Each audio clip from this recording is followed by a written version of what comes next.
खऱ्या अर्थानं राष्ट्रवादी काँग्रेस पक्षामध्ये मी 2019पासून मी राष्ट्रवादी पक्षामध्ये काम केलं आणि 2019मध्ये जी पार्श्वभूमी होती त्यापूर्वी मी काँग्रेस पक्षामध्ये मी काम केलं। त्यावेळेस आम्हाला काँग्रेस पक्षामध्ये कार्यकर्त्याची किंमत कमी झाली, त्या कारणाने मी अजितदादांचे विचार मला आवडत होते।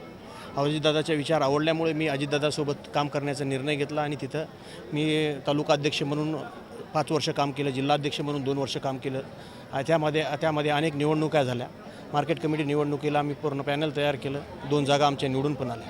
त्यानंतर DPDC मेंबर मला दादांनी केलं, जिल्हा नियोजन समिती केलं आणि जिल्ह्यामध्ये जेव्हा 2 गट झाले त्यावेळेस एकमेव मी असा तालुका अध्यक्ष होतो की दादासोबत मी भुजबळ हॉलला म्हणजे माझ्यासोबत 7 पदाधिकारी घेऊन गेलो, पुरा अख्ख्या जिल्ह्यामध्ये पूर्ण बांधणी केली।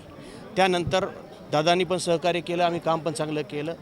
मध्यंतरीच्या काळामध्ये विधानसभेच्या वेळेस अनेक आपल्या जिल्ह्यामध्ये उलटफेर झाले, म्हणजे आम्ही ज्यांच्या विरोधात काम केले ते महायुतीमध्ये आले। त्याच्यामुळं आम्ही ज्या ठिकाणी भोकर मतदारसंघामध्ये आम्ही दावा ठेवून काम केलेला होता आणि ऐन टाईमला भोकरचे माजी मुख्यमंत्री आणि माजी खासदार, आता सध्याच्या खासदार माजी आमदार हे या ठिकाणचे भाजपमध्ये आल्यामुळे महायुतीचा धर्म म्हणून त्या ठिकाणी त्यांना जागा गेली। त्यानंतर आम्ही जरांगे पाटलाकडून निवडणूक लढवण्यासाठी आम्ही उत्सुक प्रयत्न केला आणि पक्षाचा रितसर राजीनामा देऊन लढला।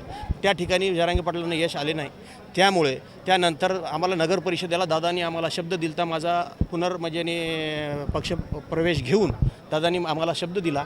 पण या स्थानिक पातळीमध्ये जे स्थानिक पातळीवरचे आमचे आताचे सध्याचे जिल्हाध्यक्ष असतील, या ठिकाणी अजून काय नागनाथराव घिसेवाड अशा अनेक पदाधिकारी जे आहे स्थानिक पातळीवरचे हे आमच्या या पक्षामध्ये आले आणि आम्ही ज्या 7-8 वर्षापासून आम्ही ज्या ठिकाणी काम केलं या ठिकाणच्या एकाही तालुका प्रमुखाला किंवा अशा सर्व पदाधिकाऱ्यांना मुदखेडमधील असतील, भोकरमधले असतील, या जिल्ह्यामध्ये सर्वत्र हे एकाही पदाधिकाऱ्याला न्याय दिलेला नाही।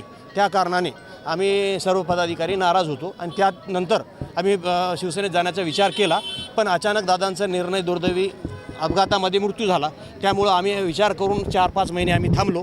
त्यानंतर आज या ठिकाणी माननीय उपमुख्यमंत्री एकनाथजी शिंदेसाहेब यांचे आम्हाला दादानंतर जर कोणी आम्हाला वाली असेल असं वाटलं तर एकनाथ शिंदेसाहेब होते। त्यामुळे आणि त्यांचे सुपुत्र खासदार श्रीकांतजी शिंदेसाहेब हेही त्याच विचाराचे आणि अतिशय प्रगल्भ नेते या ठिकाणी महाराष्ट्रामध्ये आम्हाला दिसून आले। त्यामुळे आमच्या युवकांना त्या ठिकाणी संधी दिसली, म्हणून आम्ही त्या ठिकाणी त्यांच्या विचारावर ज्या ठिकाणी राष्ट्रवादी वाढवलं त्याच प्रमाणात शिवसेना आम्ही या ठिकाणी वाढवण्याचा निर्णय घेतला। आज माझ्यासोबत 45 पदाधिकाऱ्यांनी भोकर, मुदखेड, अर्धापूर या ठिकाणच्या 45 पदाधिकाऱ्यांनी गेले। येणाऱ्या काळामध्ये भोकर येथे मोठा मेळावा घेऊन अनेक जिल्ह्यातील पदाधिकारी आणि विविध पक्षातील पदाधिकारी या ठिकाणी प्रवेश घेणार आहेत। या ठिकाणी चिंचाळगावचे सरपंच असतील,